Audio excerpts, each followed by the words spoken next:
On this episode of The Road Stop, we're in the Rajgarh constituency in Madhya Pradesh on a campaign trail with the Congress leader Digvijay Singh. Rajgarh is one of the 29 Lok Sabha constituencies in the Indian state of Madhya Pradesh. The constituency covers the entire Rajgarh district and parts of Guna and Agar Malwa districts. It has a population of 2.4 million. Nearly 81.4% of the population lives in rural areas, while only 18.6% live in urban areas. 92.6% of the population is Hindu and only 6.7% are Muslims. Scheduled castes make up 18.7% of the population and scheduled tribes make up 5.8%.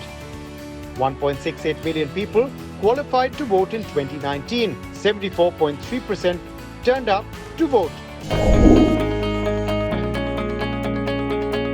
Rajgarh, once a princely state vying for influence in the Malwa Plateau region, today is a primarily agrarian region in central Madhya Pradesh, with historic palaces, forts and temples dating back to centuries. The monuments of Rajgarh tell the story of a kingdom that emerged as a trade hub in the middle of the Indian subcontinent. Today the region derives its identity from its many temples, key amongst which is the Kapileshwar temple in the middle of the Kali Sindh river that runs through the district. It is also home to one of the biggest shrines of Sufism in India, the Dargah of Baba Badakshani. The sitting MP from Rajgarh is the BJP's Rodmal Nagar, who's represented this constituency since 2014. Rodmal Nagar polled 8.2 lakh votes in 2019, defeating the Congress party's Mona Sustani by nearly 4.2 lakh votes. He has been backed by the BJP for a third consecutive term from Rajgarh. However, his opponent this time is much bigger in stature. Congress's Digvijay Singh, the two-time Chief Minister of Madhya Pradesh. In 2019, Digvijay Singh was defeated by BJP's Pragya Singh Thakur for the Bhopal Lok Sabha seat. Digvijay Singh was born in 1947 in the erstwhile princely state of Holkar in Indore. His father Balbhadra Singh was the last Raja of Raghugarh and was elected to the Vidhan Sabha as an independent candidate from Raghugarh in 1952. Digvijay Singh completed his education at the Delhi College in Indore and thereafter at the Sri Govindram Sekhsaria Institute of Technology and Science, where he earned his bachelor's in mechanical engineering. A veteran of the Congress party, he began his electoral journey in the footsteps of his father, winning the Vidhan Sabha polls from Raghugarh in 1977. Since then, Digvijay Singh has served 2 terms as the Chief Minister of Madhya Pradesh from 1993 to 2003. He has also served 2 stints as a Member of Parliament in the Lok Sabha from 1984 to 1989 and from 1991 to 1993. As his stint in the Rajya Sabha comes to an end, Digvijay Singh is hoping for a successful return to electoral politics from his home constituency of Rajgarh. We follow the veteran congressman and his son Jaywardhan Singh on a day of campaigning across Rajgarh. We catch up with the man of the hour, Digvijay Singh, at the famous Ma Bageshwari Dham Mandir in Bagwaj. The leader arrives to the beats of the drums and a jubilant crowd. As the prayers continued, we spoke with the people at the temple. I'm at Rajgarh Lok Sabha in Madhya Pradesh, and Congress party candidate, former MP CM Digvijay Singh has just done puja at this famous temple here in Bagwaj, which is part of the Vidhan Sabha. Over here, Bihara Vidhan Sabha, which of course is part of the Rajgarh Lok Sabha. He's meeting with the people over here after, of course, offering prayers. He's being accompanied by the local MLA, who of course is from the Congress party as well, Purushottam Dangi. Some people here have just met with Digvijay Singh. We'll try and speak with them. आप बताइए कि आप यहाँ आए हैं दिग्विजय सिंह जी के समर्थन में, पल्ला भारी लग रहा है उनका? पल्ला फुल भारी है, समर्थन हमारा फुल है राजे साहब का।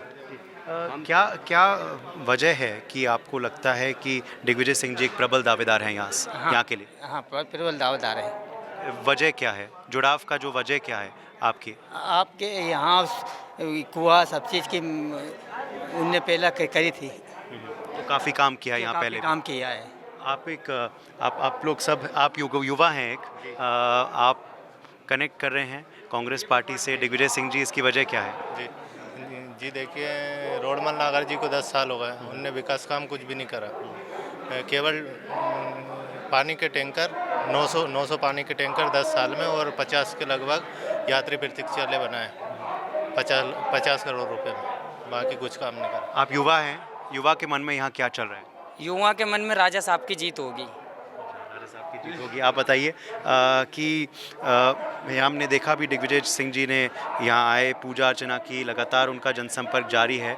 इस उम्र में भी इतना जनसंपर्क कर रहे हैं वो। क्या बचपन से वो ऐसा करते चले आ रहे हैं, उनके पूर्वज करते चले आ रहे हैं। संत पीपा जी के परिवार के हैं वो, उनके पूर्वज थे संत पीपा जी। लगता है मजबूत दावेदार हैं दिग्विजय सिंह जी इस क्षेत्र के लिए? हाँ, जीत जाए, जीतेंगे चुनाव, भारी बहुमत से जीतेंगे। राजगढ़ का पुराना नाता रहा है दिग्विजय सिंह जी के संग, ये नाता की वजह क्या है? कुछ बोलना चाहता हूँ। एक सेकंड। राय साहब सन 84 में चुनाव लड़े थे राजगढ़ जिले। इससे पहले यहाँ पे जो भी चुनाव लड़े सब बाहर से लोग आते थे।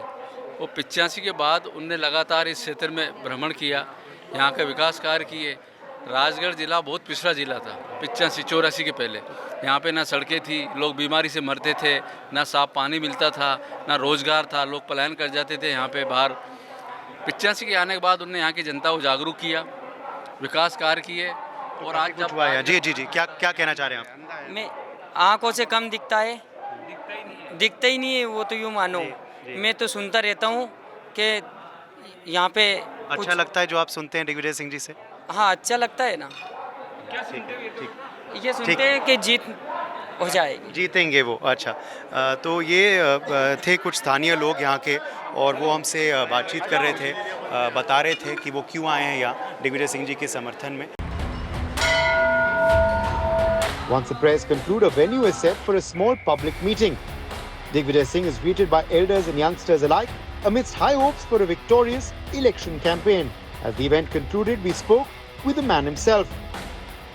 हमारी लगातार चुनाव कवरेज जारी है। राजगढ़ लोकसभा मध्य प्रदेश में है हम इस वक्त, और हमारे संग जुड़ रहे हैं यहाँ के कांग्रेस पार्टी के प्रत्याशी और पूर्व मध्य प्रदेश के मुख्यमंत्री दिग्विजय सिंह। दिग्विजय सिंह जी, बहुत बहुत स्वागत है इंडिया न्यूज़ और न्यूज़ एक्स पर।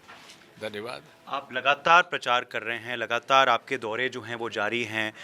राजगढ़ के लोगों के मन में इस वक्त क्या चल रहा है? अब मन में तो मैं देख नहीं सकता, लेकिन मैं पहला चुनाव यहाँ लड़ा था सन 84 में। उसके पूर्व मैं अर्जुन सिंह जी के मंत्रिमंडल में प्रभारी मंत्री था राजगढ़ का। तब से मेरे संबंध रहे और लगातार हम लोग संपर्क बनाए रखे। फिर मुख्यमंत्री बनने के बाद एक बार फिर 91 में फिर जीता मैं। मुख्यमंत्री बनने के बाद भी मेरे निरंतर बने रहे। अब इसी गांव में बगवाज में मैं जब मंदिर निर्माण नहीं हुआ था उसके पहले आया था, और यहाँ पे मैं ग्राम संपर्क अभियान में हेलीकॉप्टर से उतरा था। तब इसके दादाजी मेरे साथ, नाना जी थे ये लोग उससे, तो वो संपर्क अब रिवाइव हुआ है। किसी के नाती, किसी के पोते, किसी का भतीजे सब जुड़े हैं।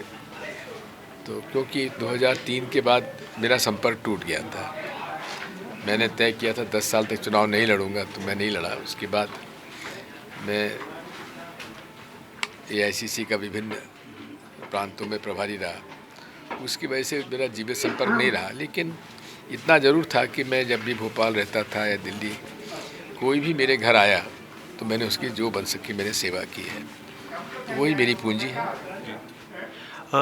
जैसे आप कह रहे हैं आप राजगढ़ लौटे हैं, यहाँ लोगों ने भी आपको स्वीकार किया है, मगर आप कह रहे हैं कि ये आपका आखिरी चुनाव है। अब मैं 77 साल का हो गया अब 82 साल में तो मैं कोई चुनाव लड़ना नहीं चाहूँगा जी। लग नहीं रहा आपके फिटनेस से, क्योंकि हम देख रहे हैं कि आप लगातार पदयात्रा भी कर रहे थे। क्या आपको लगता है उससे भी काफ़ी कनेक्ट बन पाया लोगों से? जी, मैंने जब पदयात्रा की एक दिन हर कॉन्स्टिट्यूंसी में, तो उस समय बहुत सारे लोग मुझसे मेरे साथ जुड़े, मेरे साथ पैदल चले और उससे वो सारे संपर्क जीवित हुए जिनसे मेरा संपर्क टूट गया था। तब से थोड़ा सा मूवमेंट बना है। आज भी हम मंदिर के प्रांगण में बैठे हैं। आपने अभी हाल ही में ही पूजा अर्चना भी की। आज हम सुबह राघोगढ़ किले भी गए थे। वहाँ मेरे ख्याल से 9 मंदिर हैं किले के भीतर, if I am not mistaken, 7 मंदिर। इस सब के बावजूद फिर भी बीजेपी आरएसएस कहती है दिग्विजय सिंह हिंदू विरोधी हैं। क्योंकि बीजेपी के साथ पास मेरे खिलाफ बोलने को और कुछ नहीं है, और वे भी उनसे अगर कुरे दिया गया तो मान जाएंगे कि हाँ नहीं बात गलत है। लेकिन ठीक है, मेरे खिलाफ भ्रष्टाचार का आरोप है नहीं और कोई मेरे खिलाफ बोल नहीं सकते, तो यही सही हिंदू विरोधी बता देते हैं, झूठे आरोप लगा देते हैं। मैं कहता कुछ हूँ और बना कुछ और देते हैं। पार्टी को भी बोलते हैं कि भगवान राम में नहीं मानते और प्राण प्रतिष्ठा का बहिष्कार किया। देखिए, भगवान राम सबके हैं, हम सबके हैं, और प्राण प्रतिष्ठा अगर आप देखेंगे तो जितने शंकराचार्य हैं सब ने कहा है कि भाई अपूर्ण मंदिर में प्राण प्रतिष्ठा नहीं होना चाहिए, विधि विधान के खिलाफ है। लेकिन उनके लिए राम जो है एक राजनीतिक हथियार है, हम लोगों के लिए वो एक आस्था के केंद्र बिंदु है, यही फ़र्क है। आप एक ऐसे नेता हैं जो हमेशा इशू बेस्ड इलेक्शन लड़ते हैं, तो आपसे हम जानना चाहेंगे कि in your point of view Rajgarh में और देश भर में, क्योंकि आप इस इलाके के ही नहीं देश के नेता, बड़े नेता माने जाते हैं विपक्ष के, what you believe are the biggest issues this time around sir? ये महंगाई, बेरोजगारी, तीसरा यहाँ पर किसानों की जो गिरती हालत, लागत बढ़ती जा रही है, किसान की उपज का भाव नहीं मिल रहा है,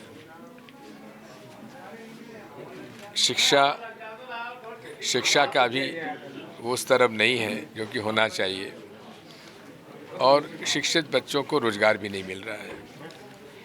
मैंने मेरे कार्यकाल में पंचायती राज में अधिकार नियुक्ति के, शिक्षकों के, पंचायत कर्मी के, आंगनबाड़ी के, सब मैंने ब्लॉक पंचायत, जिला परिषद को सौंप दिए थे, ग्राम पंचायत को सौंप दिए थे।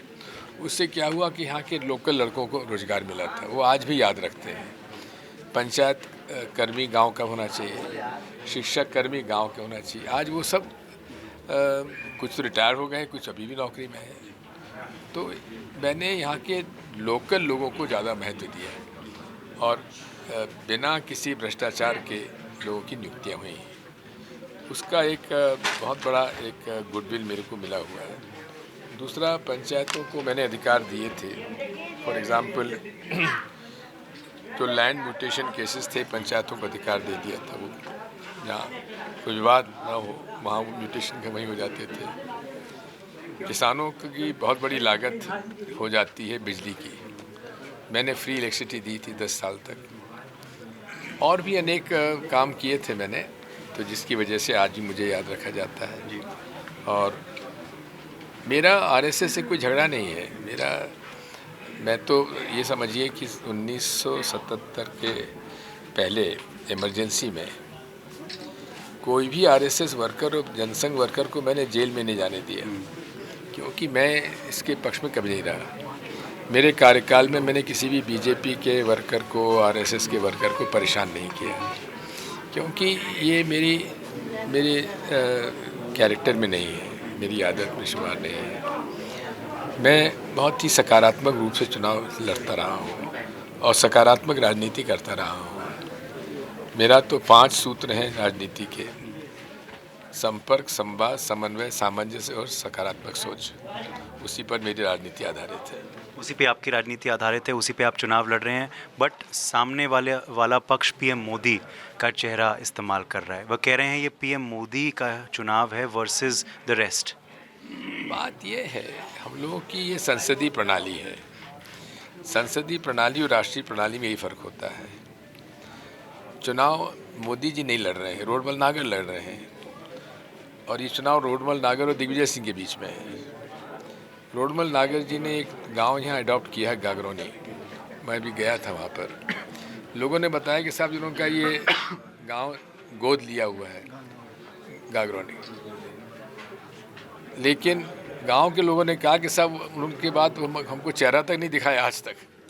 आप समझ सकते हैं कि जो गांव गोद लिया वहाँ के लोग कह रहे हैं कि हमको तो रोलमन नागर जी ने शक्ल तक नहीं दिखाई। ये हालत है उनकी। वो पता नहीं क्या करते रहे, कभी संपर्क नहीं बनाया और कभी यहाँ के लोगों की मदद उन्होंने नहीं की।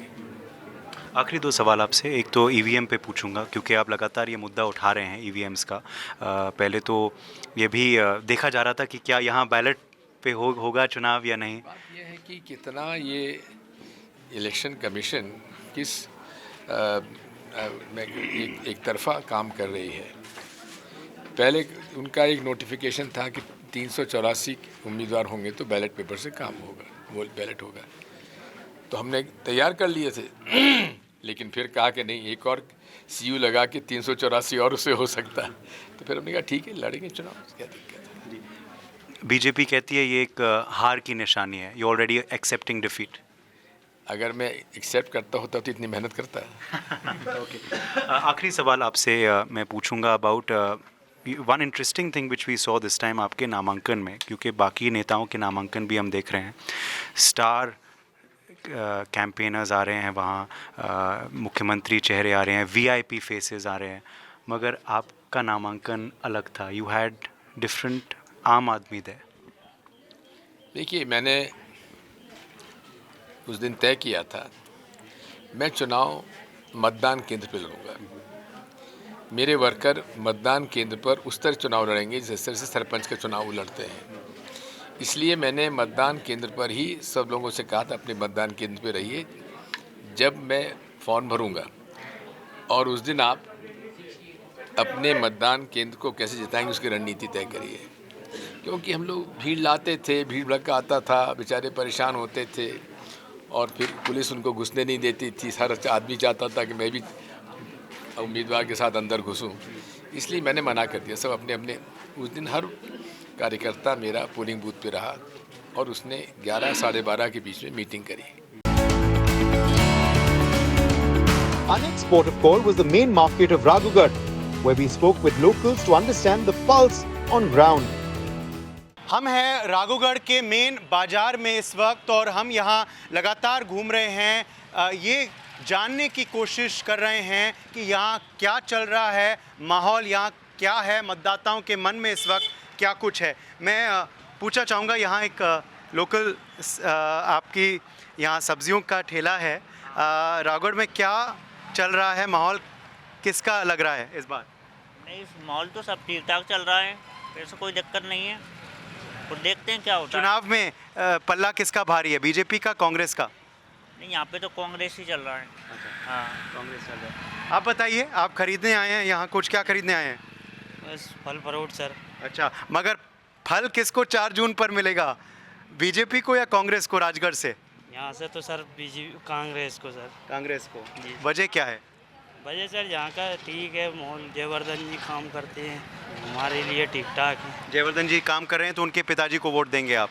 चलिए, एक और यहाँ शख्स हैं, उनसे जान लेते हैं। आपकी भी यहाँ दुकान है, ठेला आप चलाते हैं यहाँ, बताइए फल किसको मिलेगा 4 जून को? तो कांग्रेस सरकार, कांग्रेस को ही मिलेगा, क्योंकि उनके लड़के ने काम किया है तो वो भी करेंगे। पूर्व मुख्यमंत्री रह चुके हैं वो दिग्विजय सिंह। हाँ, अब की बार 400 पार बीजेपी कह रही है, आप कह रहे हैं अब की बार कांग्रेस सरकार? नहीं, सरकार नहीं आएगी, लेकिन हमारे राजगढ़ क्षेत्र से तो कांग्रेस आएगी। कौन जीतेगा इस बार? यहाँ से तो साफ की है, दिग्विजय सिंह जी। दिग्विजय सिंह जी की, और हम भी उनके चाहने वाले हैं। वजह क्या है? वजह नहीं, उनका यहाँ पे योगदान सबसे ज़्यादा रहता है, किसी भी पक्षपात में मिलने वालों की वो रहता साथ है, जो भी बंद पड़ती वो करते बकायदा। राज परिवार 24 घंटे आधी रात को भी खुला है साहब। आप युवा हैं यहाँ, किसके साथ है युवा राघोगढ़ की? कांग्रेस के साथ। कांग्रेस के साथ है। We also get a chance to accompany Jayavardhan Singh, the Raghugarh MLA and the son of Digvijay Singh, who's headed to the local Hanuman temple.